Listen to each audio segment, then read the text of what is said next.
Welcome, everyone. A very good evening. Today, it's a very special day for us because we turned 6 and it's COVID baby. But despite all the odds, we are still here.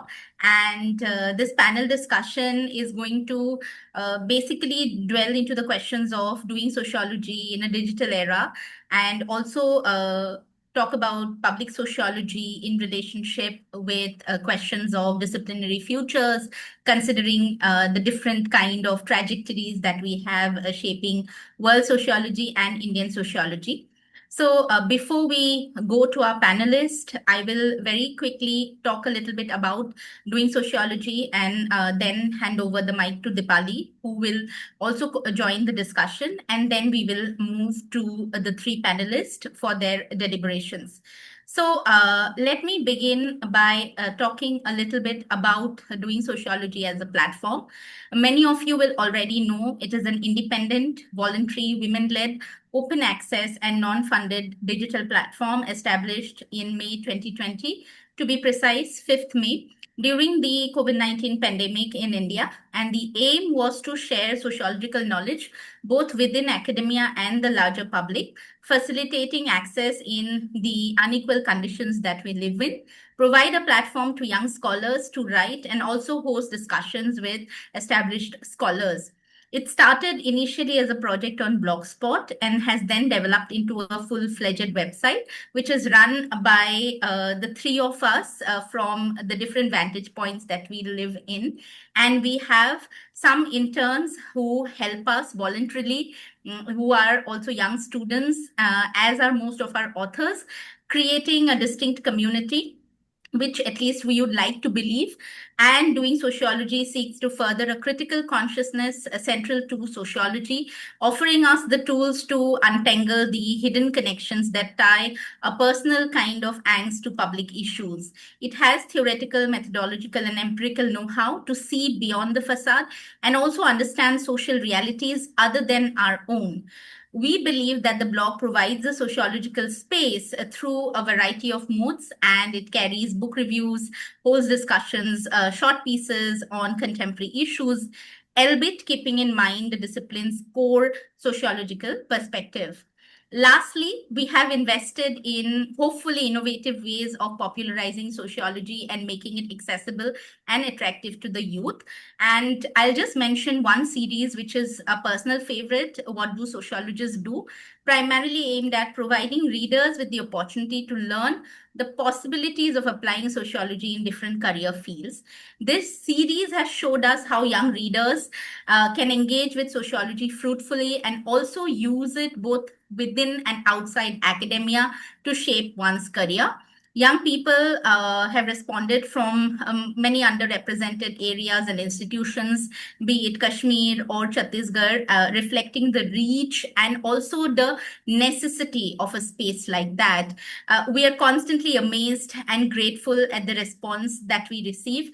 And on that note, I would like to thank everyone who has joined today's discussion, as well as people who have written for us, interned for us, and of course, very generously offered their time whenever we have approached them, because we are voluntary and we cannot offer monetary compensation. But thank you for all that love and gratitude. So I'll now call on Dipali to carry forward today's conversation.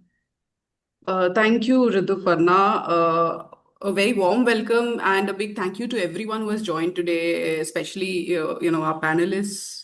I think 6 years is a long time. So before, while preparing for this panel discussion, I sat through and I was looking back at some of the the pieces that we've published. I thought probably I'll go back and give you some data on okay, we've published so many book reviews or we've had so many articles, but it was very difficult to count them because we've had so many reviews, we've published so many blog pieces. So it's just been an extraordinary extraordinary journey because we've, the kind of support that we've got, as Rituparna pointed out, from across, like from established scholars, some of the biggest names within and outside the discipline across the globe, and also from very young students who've been writing for us. So I think when I look back at our journey for the past 6 years, some things which particularly stand out are, some of the series that we've carried, and some of them we did in the COVID. Like I particularly remember we had this visual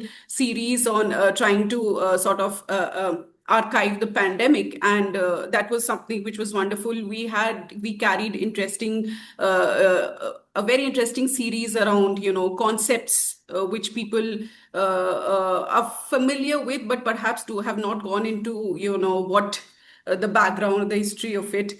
And We also received a lot of support from, couple of or several universities or institutions. We were able to collaborate with universities in India as well as outside the country. So, yeah, I think.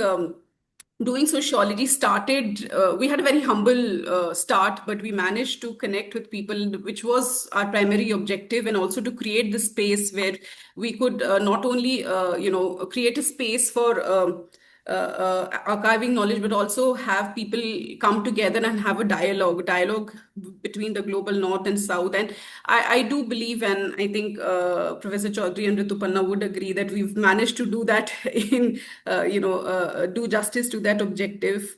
We're also very particularly thankful to the publishing houses, which who gave us a lot of support. So, I mean, when we started off, we were reaching out to authors when they publish books, but now we see we've been receiving those book lists, or those kind of requests at our end. So I think it's been interesting.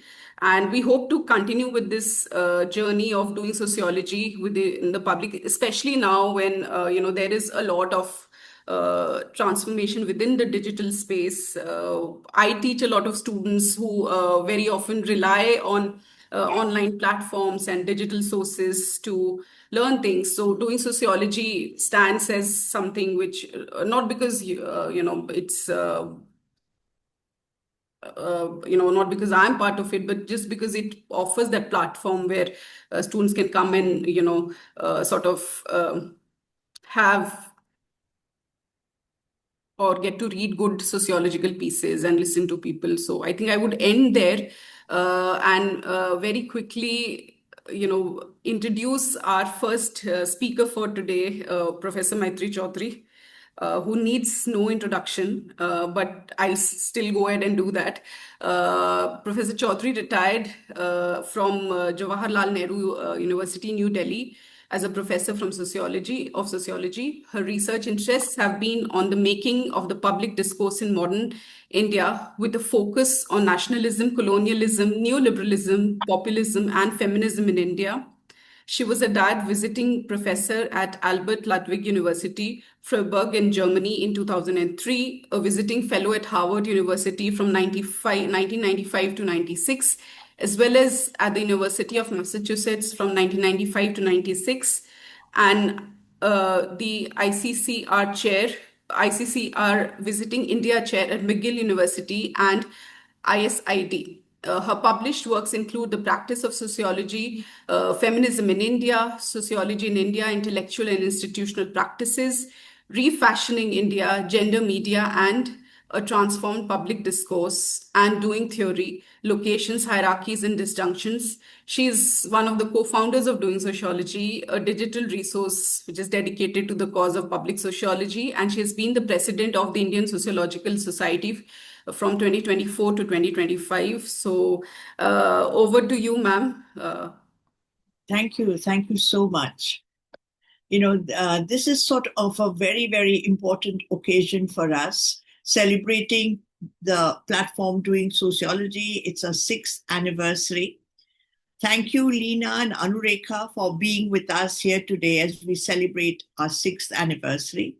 And I really must congratulate Rituparna and Dipali for the careful choice of topic to be discussed today.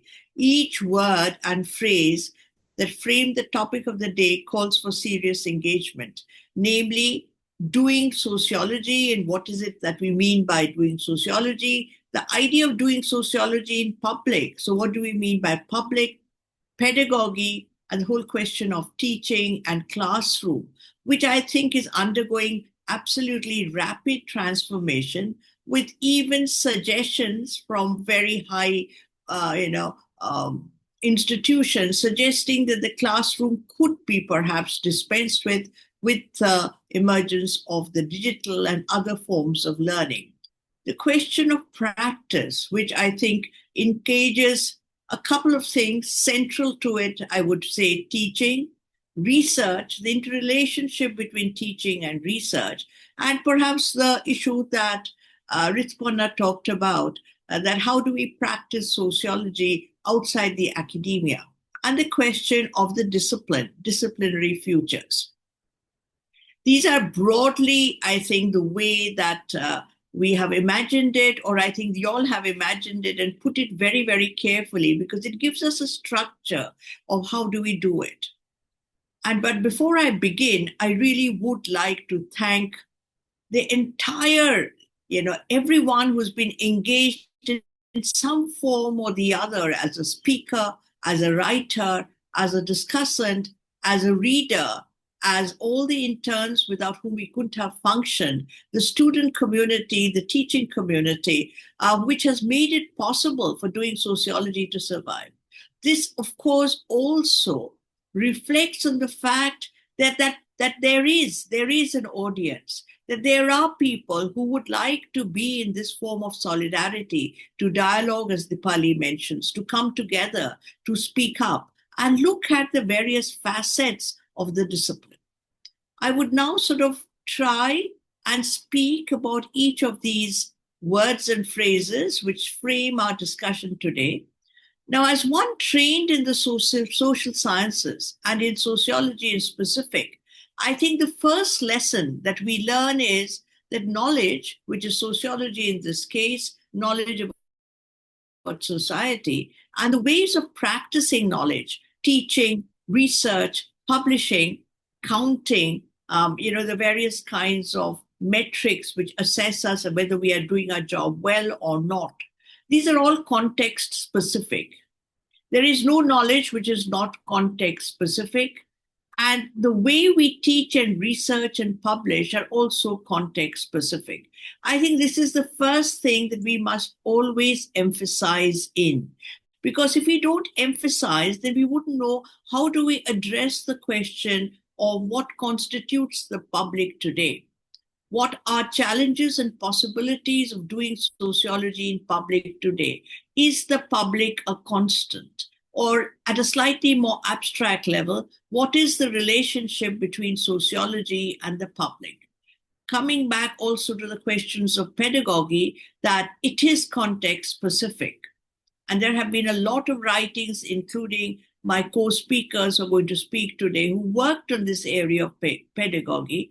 And the fact that the classroom has been transformed, the relationship between the teachers and the students have been transformed, and the manner in which the academic administration assesses the teacher and the student have also transformed.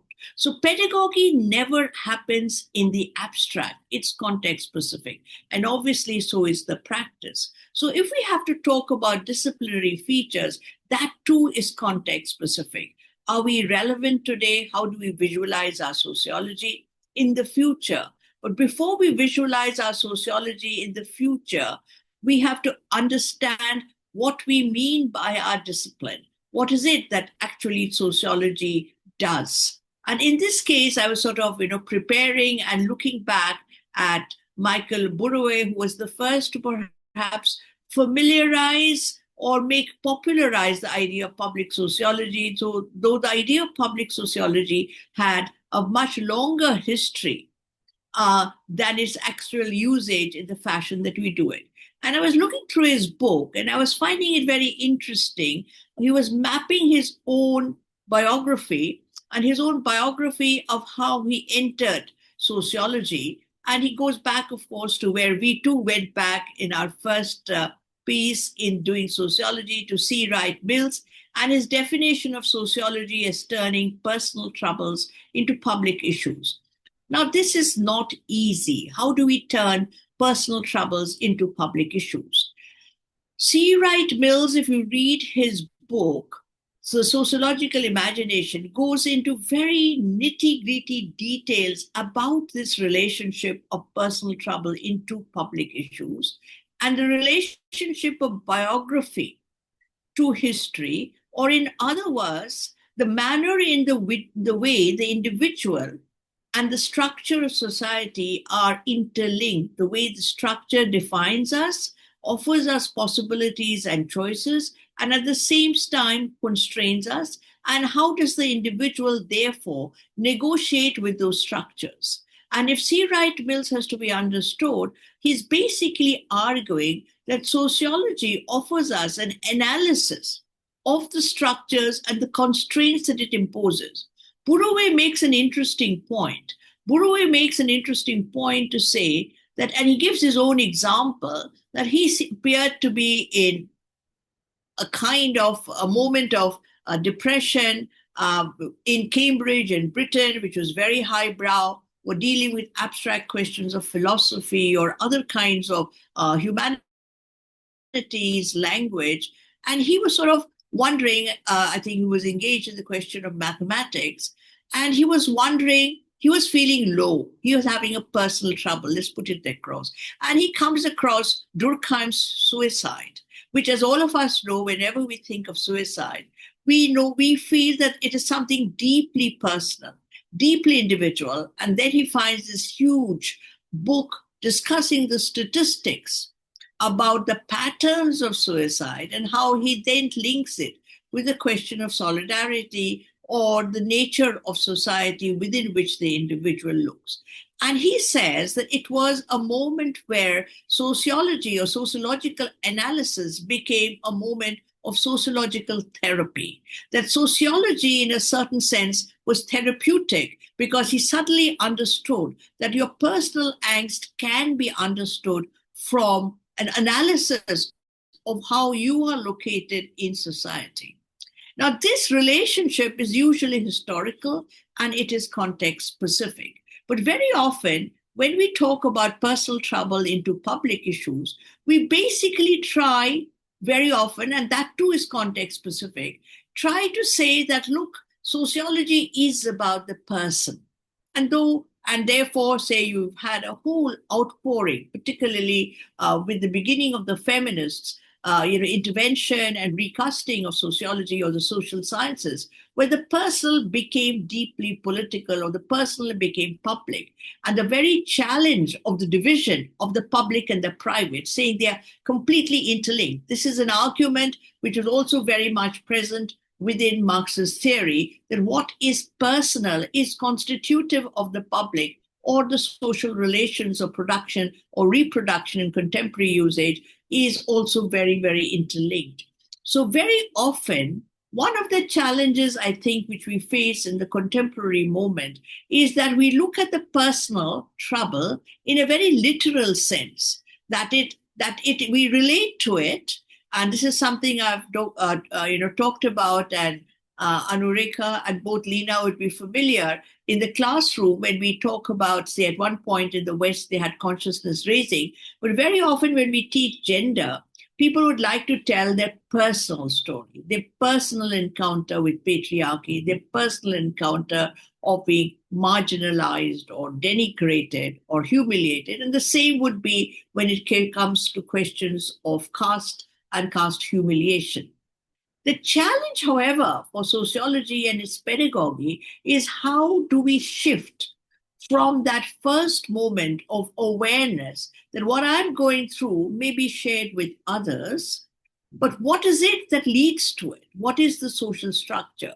Which then necessarily means making some kind of leap to slightly more abstract levels of understanding the way society is organized. The second challenge I feel that when we shift to the question of how society is organized, we are tempted very often to invoke concepts in a very literal fashion. So we will say, look, what I suffer or what I go through is because of my identity, my gender, my race, my ethnicity, my caste, my class, my tribe, my race, my nation, etc. But none of this, whether it's your caste or whether it's your gender or whether it's your nation, are have to be understood in this fetishized way. They're not concrete entities. They are not something which you can just say, this is what I am. When you say gender, it is a web of relationship which structures gender. Likewise with case, internally and externally with other castes. Now, to move to that, we have to first challenge this notion of a more lazy way of invoking structures by invoking names or definitions to say who we are. That's the one thing that I would want to comment in questions of pedagogy, which I have faced, the way we look at context. But coming back to C. Wright Mills and the question of the personal and the public, the other challenge that we are often asked is, how are we relevant? Does sociology make a difference to a society? How do we engage with the wider public? And I think Rituparna talks about this whole issue. And I think we need to take today, where many of us may not be in the best of spirits or celebratory mode, to realize that perhaps it's in crisis that sociology is most in demand. And that we have to return to what Buroway talks about, being context specific, and literally prise open each of these terms and terminology to understand what hides behind. So he was sort of talking about his own biography and saying that first he thought, look, if you have the right knowledge, say you have to, he apparently came to India very early in life and wanted to find out what should be the medium of instruction or what should be the official language in India. And he said, if you find enough evidence and you give it to the policymakers, they are going to be able to fix it. And then he figured out that it was much more complicated. Firstly, how do you understand which language would be more appropriate? It probably would involve a lifetime of research. And secondly, would the policymakers be willing to listen to you? That brings in the whole question of power and unequal status in society. We are supposed to be experts. We are supposed to provide knowledge if we want to be relevant in a particular sense to policymakers, but are policymakers willing to listen to it? And therefore, the whole question comes about, again, it's context specific. Perhaps at particular moments of history, policymakers would have been more willing to listen to what sociologists have had to say. And we've seen this historically in the Indian context, definitely with the question of women's movement, feminist movement, and the gendering of policy was very, very evident, and a willing policymakers, whatever be its limits, to listen. But what becomes more complicated is when the state subsumes both the academia and policymakers and offers us certain ways only by which we understand or provide solution, our role gets diminished. So as sociologists, the issue is to understand the specificity of how this works out.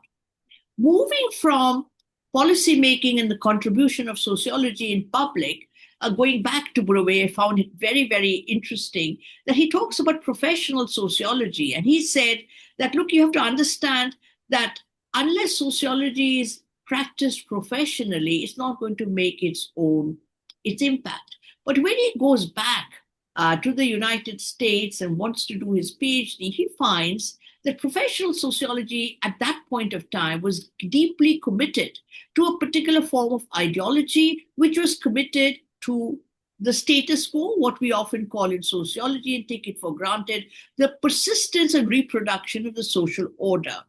He turned away, therefore, from policy. He turned away then from professional sociology and went to the other part of the World War, that was still in the Cold War in Soviet Union, to study what was happening there. But just as he began his research, the Soviet Union collapsed.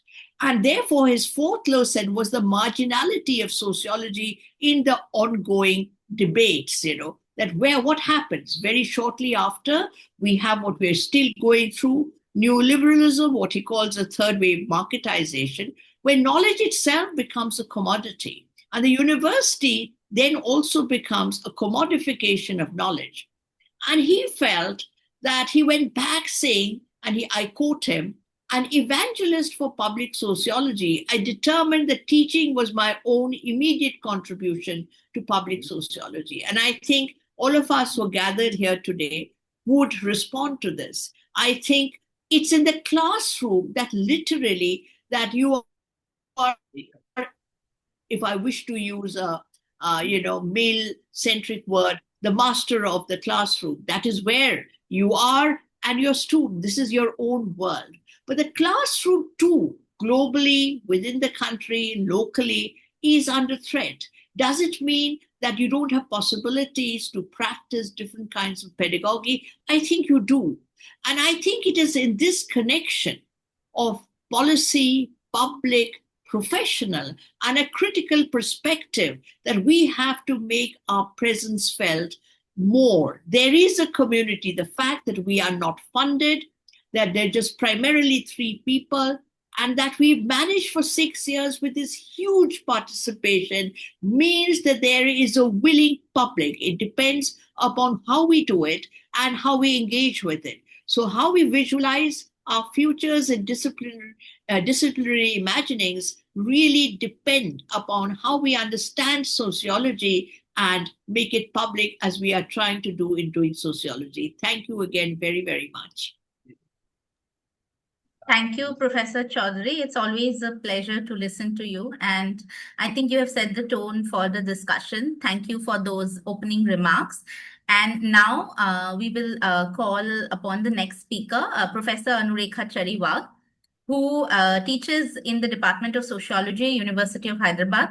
She was awarded the UGC C.V. Raman Fellowship for her postdoctoral research at the University of Connecticut, US. Anurekha is also the editor of the book Introduction to Gender Studies, which is a learning material for PG Diploma Program Gender Studies at the Dr. B.R. Ambedkar Open University, Hyderabad. She is a member of Decolonizing Education and Research on Migration International Thematic Network, DERM, based in the University of Ghent, Belgium. Her specialization is in the area of gender, development, and citizenship rights, particularly in agrarian and microfinance for women. Her research in recent times has focused on classroom ethnography, addressing issues of teaching and learning, feminist pedagogy, and mentoring. Doing Sociology has also had the privilege of interviewing Professor Chariwag for her work on feminist pedagogy and mentorship.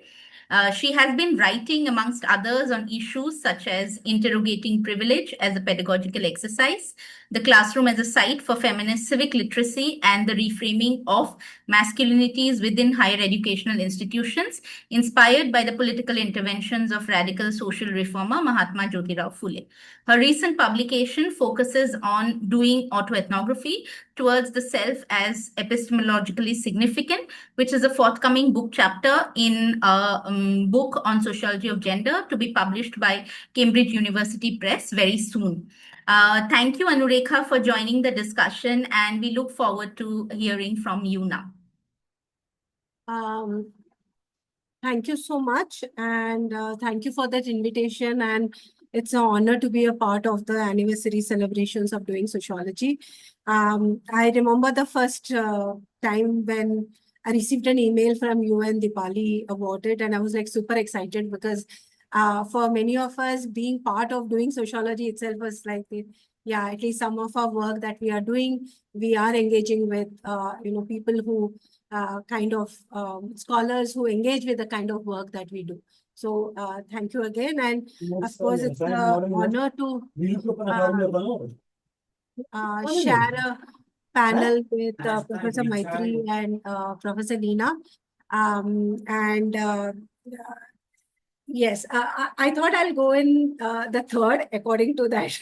So I was just kind of working through. And I also have to say that I apologize for joining in 3 minutes late. There was some problem with getting entry into the Zoom.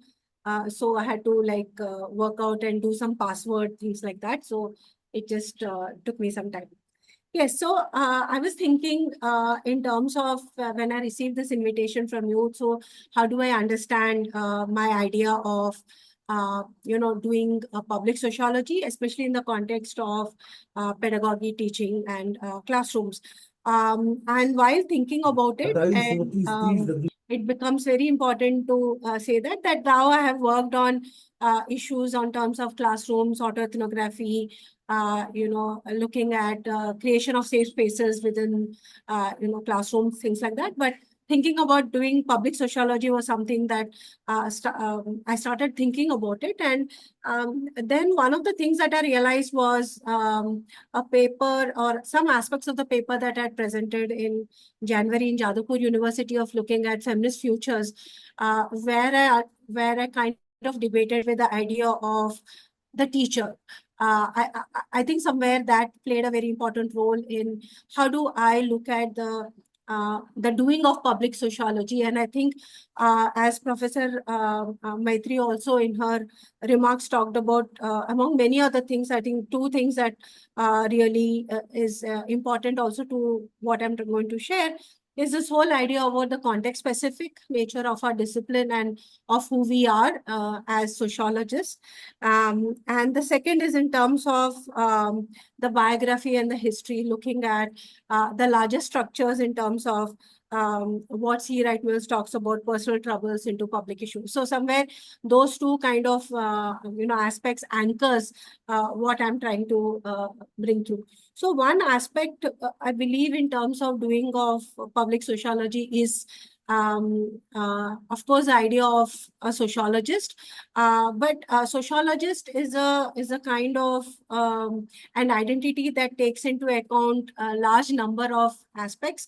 But I think there's this one thing that really defines and constitutes being a sociologist is the teacher in the everyday. So the everyday engagement with the classroom, with the teaching, with the syllabus, with the university administration is something that defines most of us as being a sociologist. In recent times, now there has been a lot of focus on writing, publishing to our definition of who we are as sociologists, but in the larger sense of the term. And I think this reflects very much when we all, gather in our ISS conferences. So the idea of the teacher then becomes extremely strong. And I will kind of put together what I think with regard to the public nature of sociology or doing public sociology in the context of the contemporary world, the contemporary context of the public nature of the discipline itself. So in the present day times, the question that emerges for me, which is very, very crucial, is what does it mean to be a teacher in this contemporary context of doing public sociology, where the focus is on efficiency, the question of skill building with increased bureaucratic control, increased surveillance, which has also led to large amount of self-censorship among the teachers in the classroom, and very importantly, where the aspirations of the students have changed drastically. So many of the things that we teach and we believe that the sociology classroom kind of attracts the students, increasingly one finds that there is a disjuncture between what as a teacher one believes that a sociology student should be doing and the students in the classrooms who have very different aspirations. So there is always this kind of a mismatch that happens within that structure.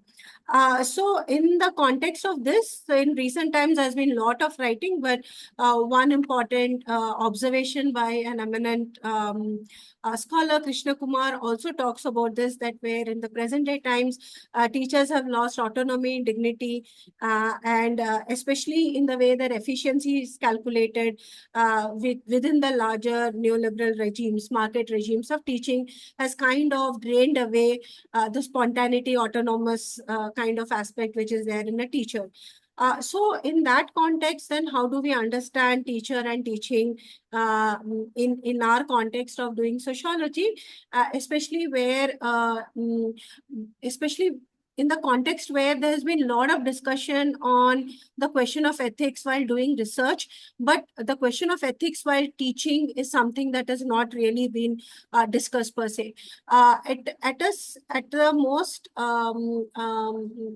simple level, the question of ethics within a teacher is understood mostly in terms of an integrity or a question of fairness in terms of teaching, where one would relate to all kind of students, ensure marking system which is just, which is fair, a completion of syllabus and such a kind of aspect.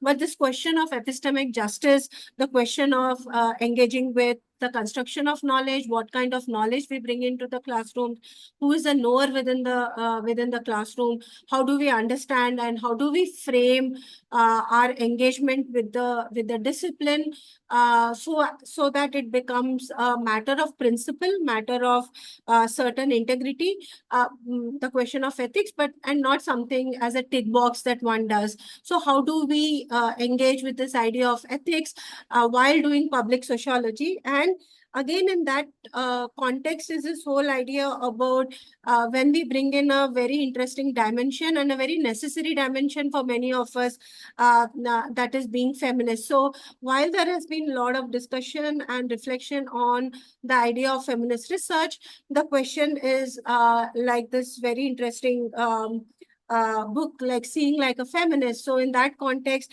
is there something like Teaching Like a Feminist? So what does it mean in terms of the doing of public sociology? So for me, therefore, there are some questions that become very important. That first is teaching like a feminist, what does it imply? And what are the ethical anchoring of our role as a feminist teacher? So when I say that, when I introduce myself in the classroom, the first time I meet my students, master's students, I define myself as a feminist sociologist, feminist teacher. So that makes a lot of students ask me, like, what do you mean by a feminist teacher? What are your anchorings to that? And how does that have an implication to the issue that we are discussing now? The whole contextualizing it or anchoring it within the doing of public sociology. So that, I think, is an important question that we need to reflect in the present day times, where within the neoliberal university systems, how does one work with it? So that's something that one is grappling with.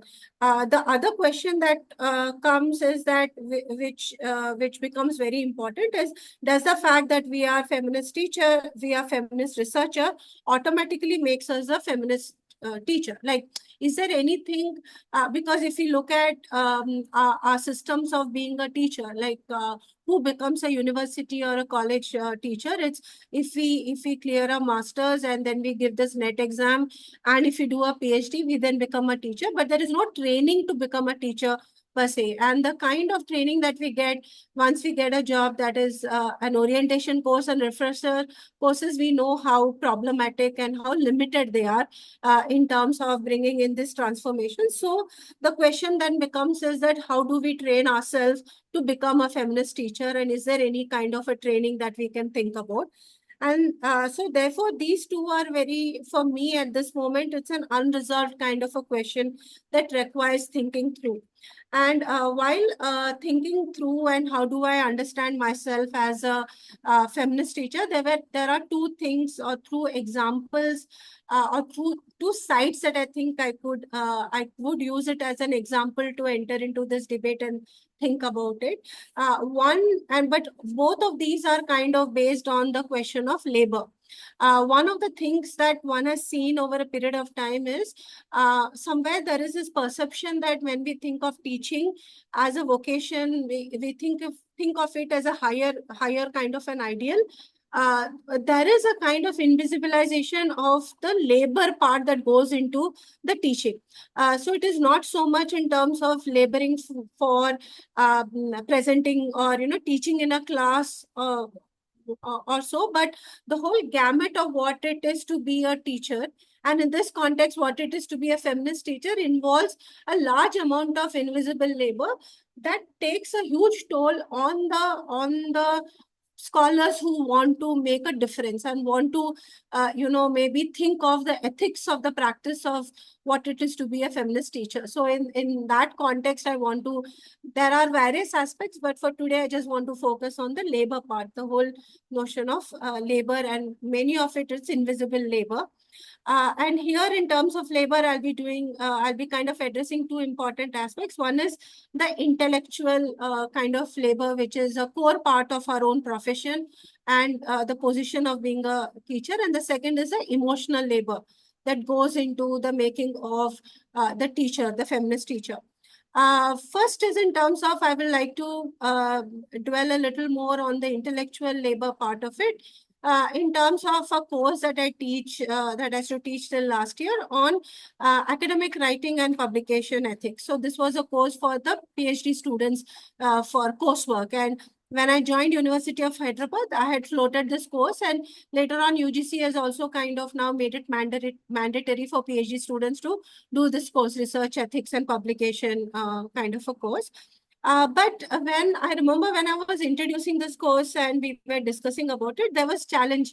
There were two kind of major questioning even to the framing of this course, and why do we need a course on academic writing? And the two challenges came from, and which I think are core questions of the question that Professor Maitrayee also raised, that how do we see our disciplinary futures? What do we mean by the discipline of sociology if we want to pose it as a public sociology? What does it mean in terms of a practice? And here the challenge was, the first is there was a lot of perception about writing as an innate skill, that it is only some of us who have this skill. It is very natural, and some of us are very good writers. So there are teachers who are good teachers, there are writers who are good writers, and some who are great, who are good teachers, good writers, good orators and everything. And so therefore this skill of writing everyone cannot have it. Like, how is it possible that everyone knows how to write well? And that for me was a very, very difficult kind of a position. And I was also thinking about why does a department want me to teach it? Because to be fair, I had not even published a book by that time. So I had number of articles, but I was struggling to write a book. But still, why am I teaching academic writing?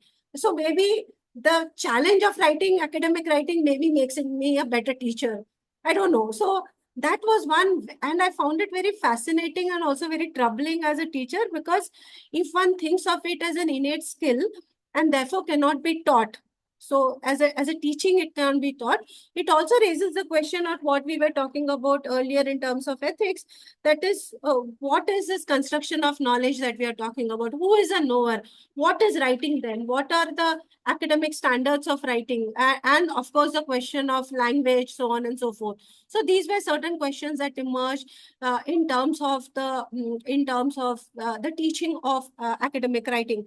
The second challenge that I faced was, and based on the comments that were emerging from the discussion, was somewhere there was this perception that to teach writing is not sociological enough, that you're not doing theory, you're not doing method, you're not doing methodology, you're not doing this very very difficult to understand, because once you take away the mystery of writing, it kinds of exposes the whole thing, right? So it is like, it makes it that the number of drafts that we have to write before it gets published, it takes away the mystery, it takes away that the fact that, oh, there's some scholar who starts with the first sentence and finishes and it is all done like a magic, and it takes away that kind of a mystery, which also makes the fact that every one of us can write, and that itself is a huge transformative, but it is also something which is deeply problematic to many, that now all of us could become writers. And that was a very, very important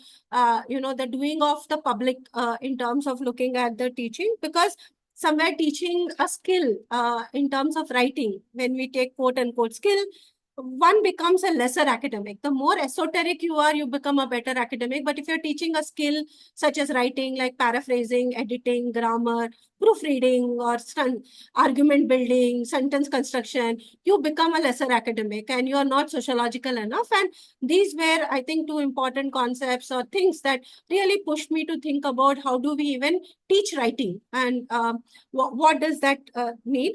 Because going back again to what Professor Maitrayee was talking about, in the context of our students, many of them in the PhD group are first generation learners.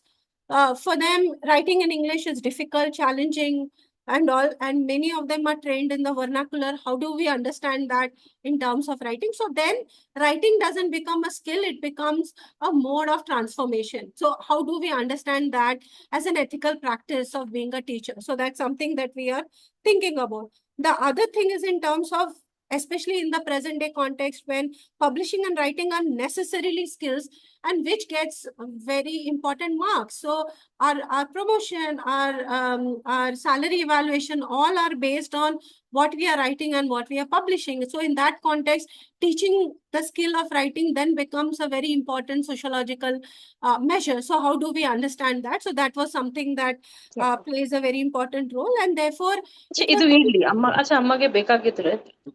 okay. Okay, so such perceptions play a very important role as academic gatekeeping. So in terms of that, who then becomes part of this group of sociologists that can be trained as a sociologist. So that was one of the questions that really played an important role in this idea of teacher teaching and what do we teach. So in terms of the doing of public sociology. The second, and this is more difficult for me because it also raises a question of how do I myself understand myself as a teacher. And I think the whole concept of emotional labor that is there as teachers when we invest in the students and the students invest in us, the relationship which is there. And in terms of here, I would just like to, based on a certain research work that I'm doing, again, it's a self-financed project. So I was just looking at, or, based on the students' interviews and all, like what is the role of the teacher? I mean, few students from University of Hyderabad and different universities, and I will just talk one or two for lack of, I don't want to take too much time. So the first is, I believe that the teacher can be conscious of who is engaging more in the classroom discussion and intervene and provide opportunities for everyone to engage. The teacher sharing the vulnerabilities about their own position of power also helps us in opening of better. So that was one of the student. The other one was said that be open, non-judgmental, build a rapport with students in a way that allows them to feel they can approach the teacher anytime. It is important for an academic or any other need without fear or anxiety. So that was another student. The other is intervene in the case of bullying, discuss, set ground rules, encourage responses, be aware, empathetic about mental health issues, so on and so forth. The other was be mindful of silence, be approachable, be empathetic. And it went on and went on. So basically what was being shown that as a teacher, one needs to be very available. One needs to be there, and one needs to connect, and one needs to relate to the students, which at one point of time was a very, there was a lot of expectation that used to come from the student. And one thing that was really terrifying for me was this whole idea that this feminist teacher is like a miracle worker, that hoops and then magic and everything is done. And the context that we are in, it becomes very difficult to even deal with certain kind of issues. So how do we look at that labor part that goes into, especially when the students have so much of expectations from us as a feminist teacher, how does one talk about it? So therefore, the construction of the feminist teacher is mostly kind of weaved around these ideas, these principles. One is in terms of ever giving, caring, non-complaining, smart, great academic, kind, lovable, empathetic, so on and so forth. And any challenge to that, any challenge to when you don't seem kind enough or you don't seem empathetic enough, automatically this whole idea that you are not feminist enough. So how do we kind of work towards looking at this invisible work that goes into the labor that goes into sustaining feminism in teaching within this larger neoliberal kind of a market space? Because once one doesn't work it through, there's a lot of frustration, a lot of anger, not only from the students, but also with one's own self about how does one deal with it. And this, in the context of a classroom which is more than 85 students, it is extremely laborious to do gender studies and to think of transformation within the classroom. And this so many years of doing gender studies has really brought this out to the open, that because of the very interesting shift of how the classroom is shaped, and also the shift in the neoliberal universities in which we are part of, the challenge of doing feminist teaching within the larger context of public sociology is an extremely difficult one. And sometimes I feel that, I mean, I don't know, this is just a thought, that there is no space to say no. It is somewhere feels that almost a feminist teacher is becoming more of a patriarchal construct, that you don't have space to say no. And it is in this context that the question that I started with, the idea of ethics, which anchors that of the feminist teacher while doing the public sociology, then needs some amount of engagement about if we have to think about our disciplinary futures. Because at one point of time, researchers, yes, are extremely important, but I think for me, the practice of sociology is an everyday teaching the discipline that really makes a difference. And in that context of public sociology, where does a feminist teacher stand today is a question that at this present time I'm little invested in. Thank you. Thank you so much, Professor Anurika. You've highlighted some very interesting points of, being a teacher in the everyday and also doing public sociology as teachers. And amongst other things, something which really struck me is this point you made about, esoteric writings, and how when doing sociology, it was a conscious sort of decision that we made, that when we try to communicate to the publics about communicate sociology or sort of take sociology to the publics, we would do it in very simple language. Having said that, I'll now invite a final speaker for today, Professor Leena Pujari. And she's a passionate pedagogue and researcher who believes in teaching for praxis and nurturing critical and analytical minds. Currently, she serves as professor and head Department of Sociology and Dean Faculty of Interdisciplinary Studies at HSNC University, Mumbai.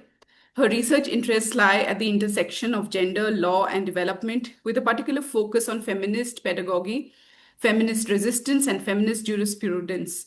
She is a member of the advisory group of a transnational research project at the University of Westminster, UK, on decolonizing sexual and gender-based violence in higher education, innovations in theory, policy, and practice. She also serves as the convener of the Research Committee 32 on Pedagogy, Teaching, and Learning of the Indian Sociological Society. Much of her research and writing has focused on reimagining classrooms and campuses as transformative spaces. Her current work engages with questions of pedagogical interventions for interdisciplinary classrooms and the possibilities they open for transformative learning.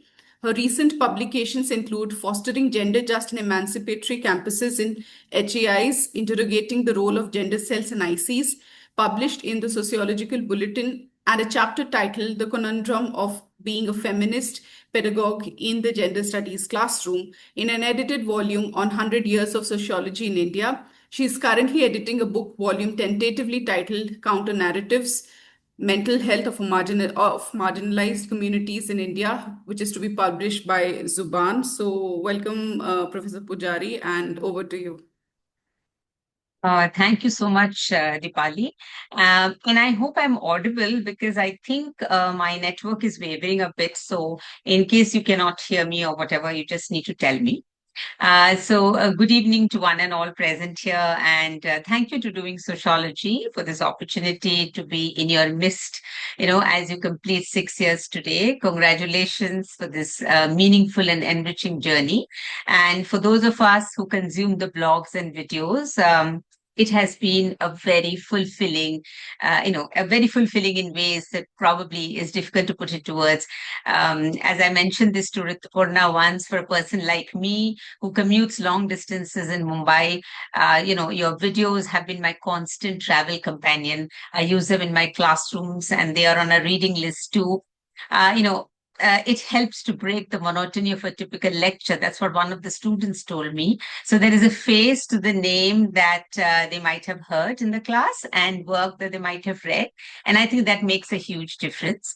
And in this day, of course, a time of, and needless to say this, in fact, in this day and time of information deluge and the urge to click a button and download just about anything, I think doing sociology has made a critical intervention in terms of providing credible and valid sources of knowing and doing sociology. And of course, the choice of speakers and their works, and the way they have been able to capture the complexities and the nuances, the messiness, so to say, of our society, the society that we live in, and the way we engage with our craft, I think it resonates so well with the practice of sociology in our classrooms. In fact, as I say this, it takes me back to the time when I became deeply interested in questions of pedagogy. Because, of course, there is a context, there's a history, but because of paucity of time, I will not go much into it. But I was basically troubled by the very positivist, standardized ways of doing sociology, devoid of any context that Professor Maitrayee also spoke of in the beginning. And more importantly, it was my work in the gender cell that actually pushed me to think in terms of classrooms and pedagogies. I think I owe a lot to my students, their struggles, their stories of exclusion and denial, which actually brought home the disjuncture between what we teach and the lived experiences of our students, something that Anurekha also alluded to. And their tendency to see it as personal troubles, something that Professor Maitrayee mentioned in the beginning. Questions of systems, structures, and systemic exclusions did not enter the discourse at all. Now, I began to see everything as interconnected, the classroom, the campus, the neighborhood, mohalla, gully, family, and home. And I wondered if the classroom can be a transformational space. And I think while I was troubled with these kind of questions, I think I found refuge in the works of Paulo Freire, for example, and his idea of dialogic pedagogy, Bell Hook's idea of engaged pedagogy, Dorothy Smith and the whole idea of embodied knowledge. And, she brought home this total disconnect between the two worlds, the world of academia and our personal material lives. And she wondered whether we could do a different kind of sociology, different from what she says is established sociology that most of us were trained in. And she was asking if a sociology for women and marginalized groups is possible.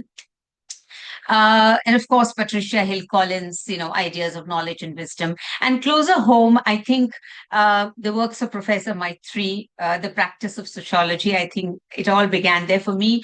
Sharmila Rege's, Full Ambedkarite pedagogy of, Trutya Ratna, Prajna Karuna, and Samta, Geeta Chadda's idea of interdisciplinarity, and Anurekha herself, both of us were writing together at that point of time, and her autoethnographical works. I think I started writing around this theme, and especially the use of critical feminist pedagogies in my classrooms. One of the questions as I was doing this, one of the questions that I was confronted with was, okay, but this probably works for your students. It might be okay for your students, but for our students, this will not work. We need linear narratives, definitional kind of sociology, simplistic ideas. It is too early to introduce them to these complexities, and where is the time to do all this? We have to finish our syllabi. That actually set me thinking about who is the public that I'm addressing, and what am I here for? I mean, to put it, knowledge for whom and knowledge for what that Michael Burraway talks about. And the question that I ask myself is, what is the role of a pedagogue? What am I supposed to do when I enter a classroom? I mean, is it simply to disseminate knowledge and or propel students to raise questions, how uncomfortable they might be, and to have alternate imaginations? I mean, I was, of course, fully cognizant of the fact that a classroom is not a monolith. And as pedagogues, we come from different social locations, and the practices of knowledge making are bound to be different and context specific. Having said that, my first experiments were in the first experiment, the kind of, and I call this experiment because It is difficult, as Anurekha has said. Being a feminist pedagogue is not easy. It is exhausting. It is draining, and especially in the times that we live in, especially in the post-COVID era, and with WhatsApp messages, you are bombarded with this. So it's not easy, but it's a very rewarding process, right? So I first tried this out in a course on gender and society that I taught taught as part of Mumbai University. And then, of course, I moved to a different kind of public. And this was basically a certificate course in gender studies that I introduced, where the participants were not necessarily from sociology, but they came from across disciplines. They were professionals. They joined from far and wide. And I think, and this was a sustained process of engagement that we had for almost 2 months. And it was designed to basically do a kind of public sociology. It was designed to sort of, to start conversations around gender and sexuality. It was meant for praxis. It was transformational. That is what we were looking at. And, post-COVID, of course, we went online. We had our own reservations about how could we do this.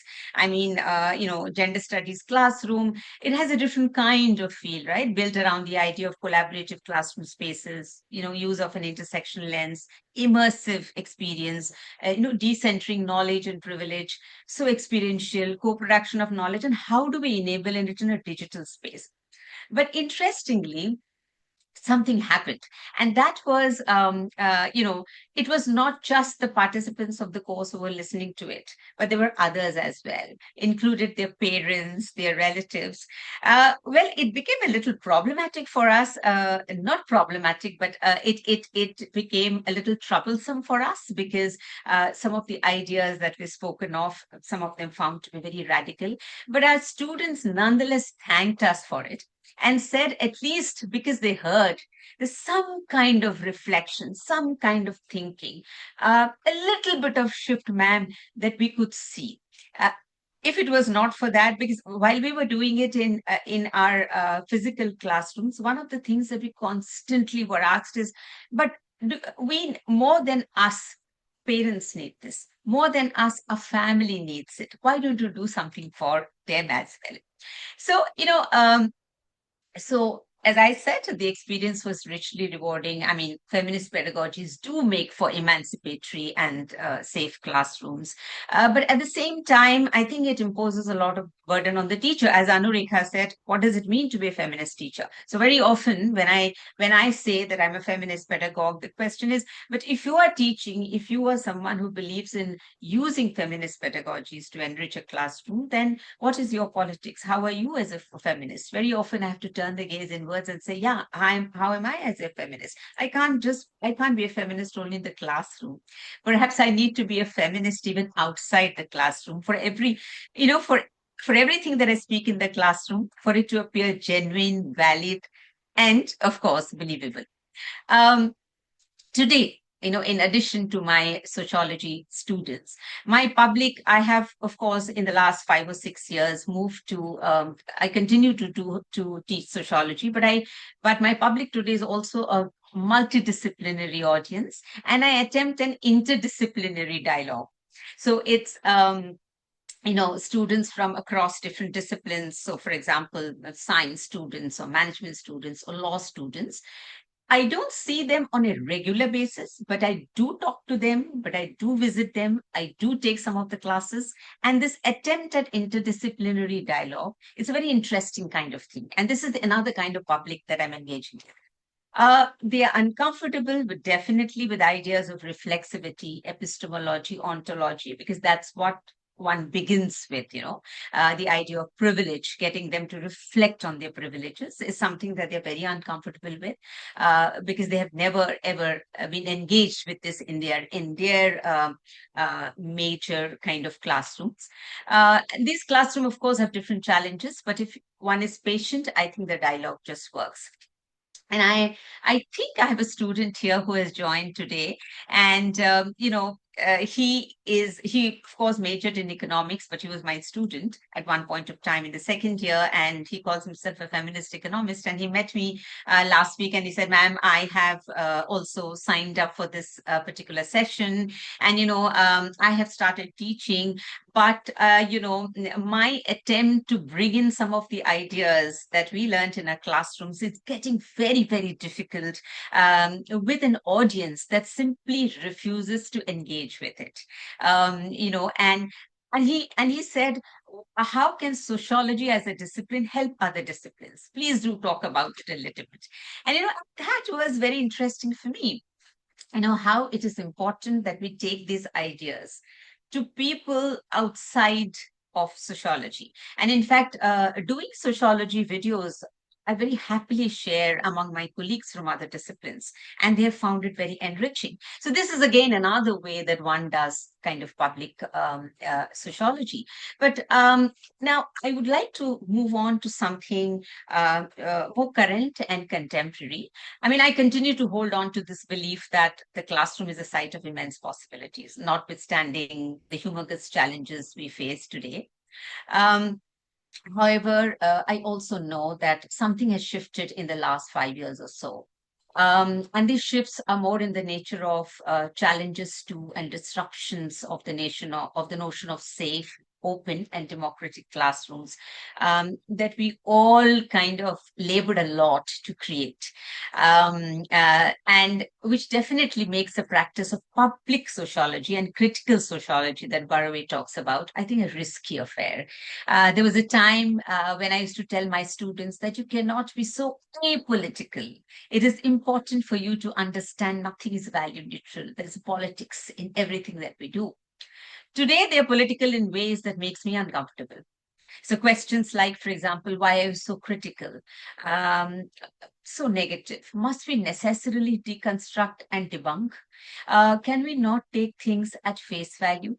The state is a benevolent institution, just like our parents, and it thinks only about our welfare. How does one do critical and public sociology in a context where we have to self-censor, anticipate risks, and be cautious always? And this is more so for pedagogues in precarious positions who do not have the security of tenure. Can they afford to do this kind of public and critical sociology? I think this is a question that we need to ask. Maybe it's safer to do professional sociology today than public or critical sociology. And this is something that even Patricia Hill Collins writes when she responds to Michael Baraway's idea of public sociology. And she says, who are the people who are doing public sociology? Invariably, they happen to be on the margins, involved in movements, struggles, and right-based campaigns. Now, given the times that we live in, it could probably pose a risk for them to be able to do it.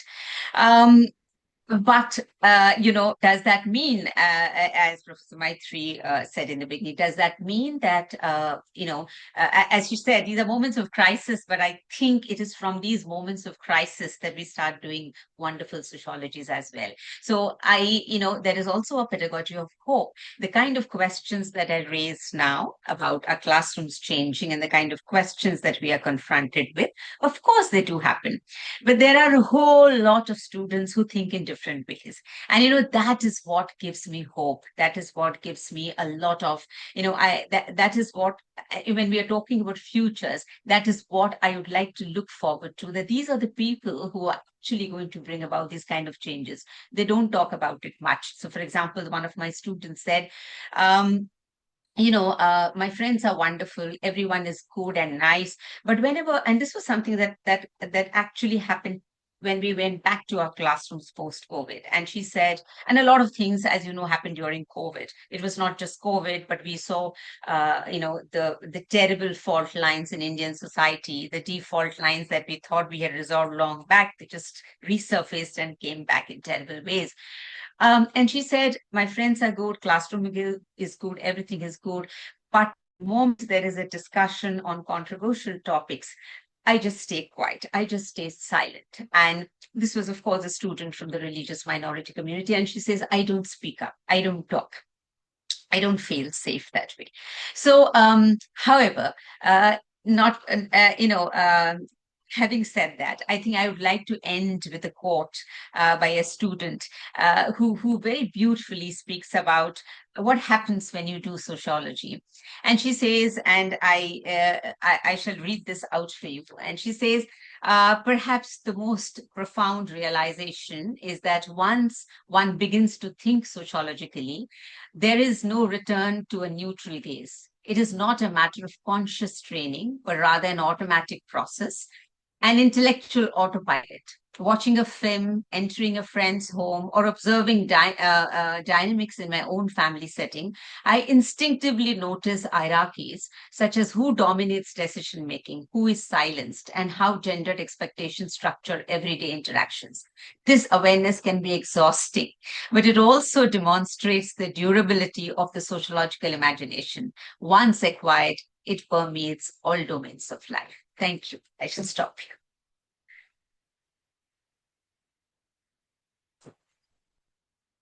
Thank you to all three of our panelists. I think that was a wonderful deliberation from all of you.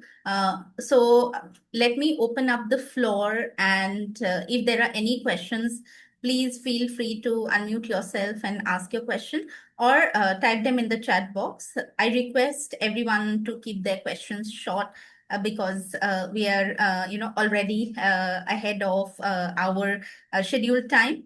So you can put your questions in the chat box or unmute yourself and ask. I also see that many of our authors and people we have interviewed are here. Professor Rukmini Sen has joined, and so has, I think, the Indian Sociological Society Secretary, Arvinder Ansari. Yeah, so if you have any questions, please go ahead.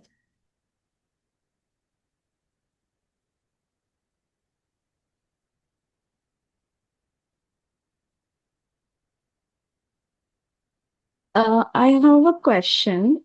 Yes, Akanksha, yes. My question is actually, I'm really sorry I missed the first talk actually. Something happened. About the feminist economics that ma'am was discussing, I was wondering, so I had come across feminist research methodology during my master's. And I was quite naive. I said to my professor, "Sir, I want to be a feminist economist, you know, researcher." But there's very little that I know about it. And when I think, so I have done the development studies, and my course was at the intersection of political science, sociology, and economics. But when we look at feminist economics, when we look at gender, let's say, we only look at it economics through labor, or when we have to look at maternity benefit act, right? So economics, I feel, limits a lot of sociological concepts. I mean, if the professor can answer, am I thinking in the right direction? Is that the case?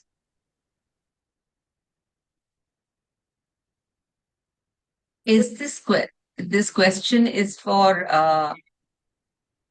Yeah, me? Akansha, who is this question for? Yes, sorry. It is for Professor Leena Pujari. Okay. Okay. Yes, it is limiting, without doubt. Look at the whole concept of work, for example. How does economics defines the idea of work? If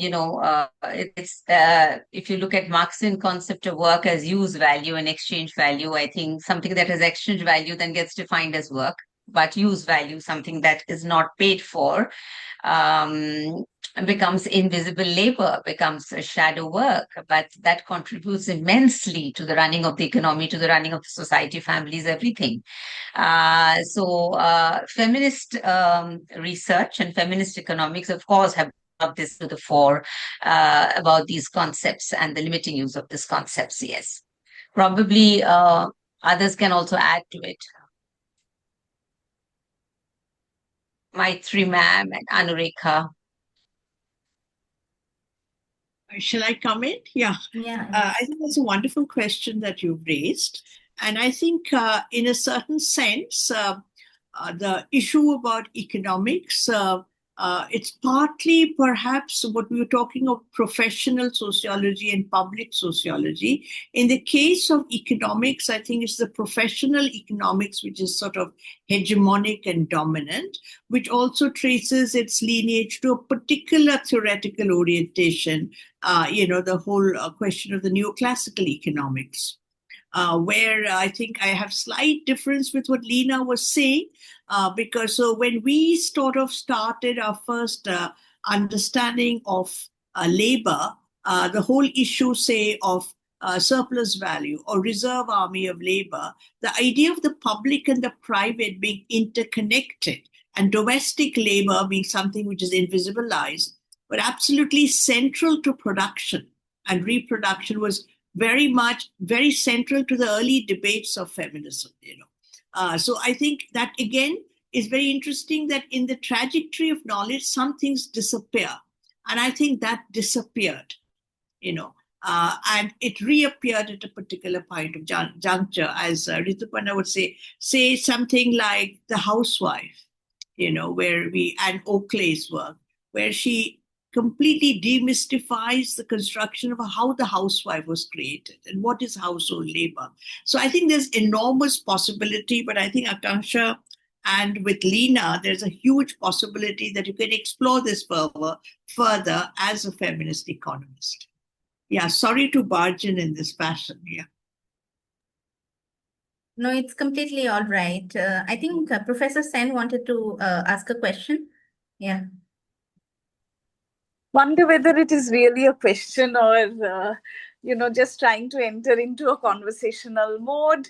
But first of all, huge congratulations to Doing Sociology for completing 6 years, and the fact that, a platform like this exists today itself is something which is deeply, deeply significant, but it is also deeply hopeful for the discipline of sociology and for students and teachers and practitioners of sociology. So huge congratulations to the team who's been relentlessly doing work. Just with respect to and I did actually think that there was such a lovely weaving together of things that came from Maitrayee ma'am, Anurekha and Lena. And just trying to share something in connection to where Lena ended in the politics of hope with respect to students. So I also just completed this semester, and I was taking a course on law and society, and I was taking a course on relationships and affinities. And very interestingly, in both the courses, the last week of the course, we did 2 different kinds of field visits. And in some ways, I think, what does the field really mean in a sociology course? Not necessarily only in a research methods course, but also in other kinds of courses that we do, is something that, one has tried to attempt. So in the law and society course, the field became, so we went to the Supreme Court. And we decided actually to go to the Supreme Court Museum. Just to enter the museum actually took about more than 1.5 hours. And, all the protocols, etc., that is connected. And while we were waiting outside, so many students then started to actually say that we are already being able to understand questions of hierarchy, power, structure that exists. And while, we have the constitution which starts with "we the people," to enter the highest court of this country, you need so much protocol, etc. So, that in some ways that was quite fulfilling, because while you may have explained this to the students in certain ways, but to actually experience it was something different. The other really interesting field visit that we did was, so this course on relationships and affinities that we do. So I was keen that what is the relationship that is developed among prisoners. If there is something like that we can, tell our students, because prison is not really understood to be a kinship making space. So very interestingly, an organization which works with ex-inmates, we had an interaction with the ex-inmates together with members of the organization. We decided not to come to the university. And that was a very conscious decision, thinking, what if the university has certain problems in allowing entry of ex-inmates into the university campus? So we decided to go to a neighborhood park and have a conversation. What came out very interestingly was the concept of mulakat. And mulakat in prisons is, when people visit prisoners, and how are quote unquote kinship or other kinds of relationships established through neighborhoods or locality. And so in some ways, what one was left with after the conversation happened and I was talking to the students is that questions of kinship and relationship is also so deeply understood within either institutions of family or alternatives to family, maybe. But some of these institutional spaces like prisons, asylums, homes, etc., remain outside of the discussion of our classes related to kinships and relationship.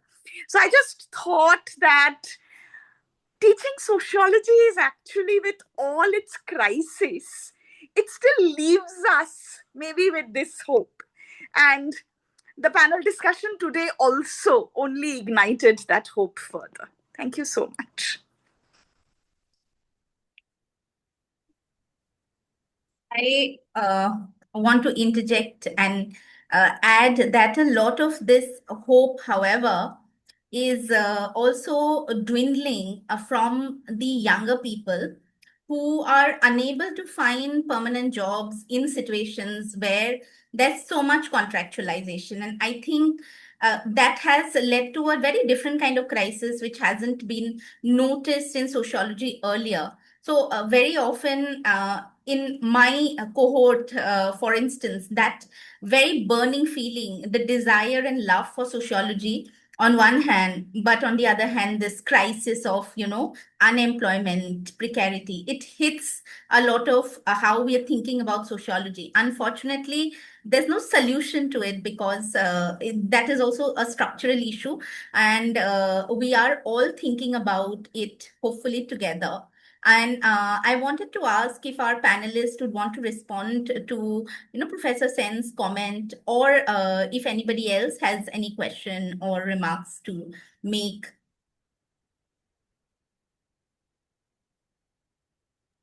If I can again, Yes, I just wanted to thank both Anurika and Lena. I can imagine how effective pedagogues they must be in the classroom, listening to them here.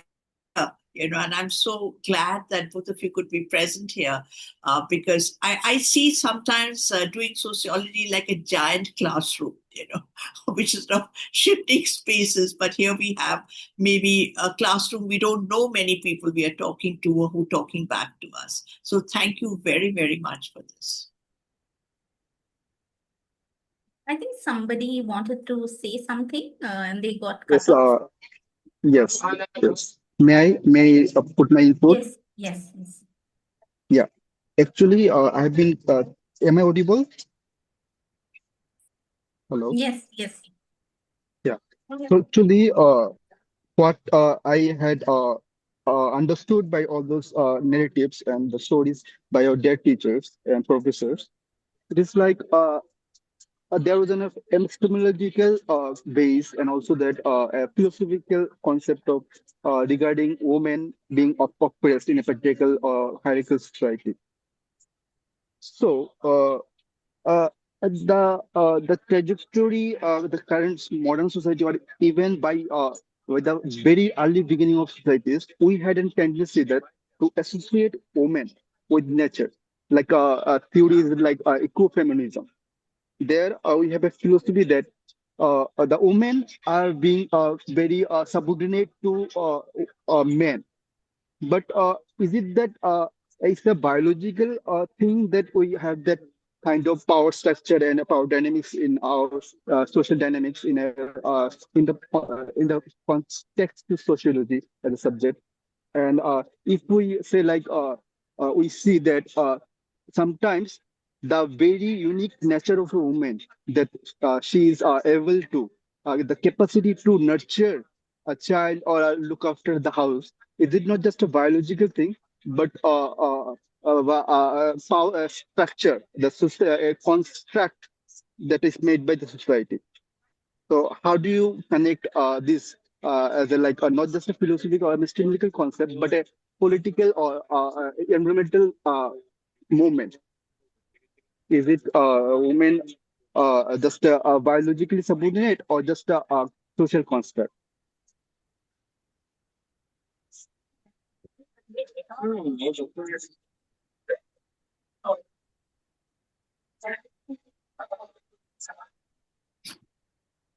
Would any of you like to respond to that? I'm sorry, but this is, not within the scope of the discussion. And let me still ask if any of the panelists would be interested in responding. I think the question is authentic in the sense it's raising the basic question of gender construction, and I think this is where we begin from. That it is not biologically given, it is socially constructed. That is where it begins from. And a comparative perspective of sociology would show that what we take for granted as a woman's behavior or role is not the same either across history or across cultures. So that itself would show that they vary. And if they vary, it obviously means it's socially constructed.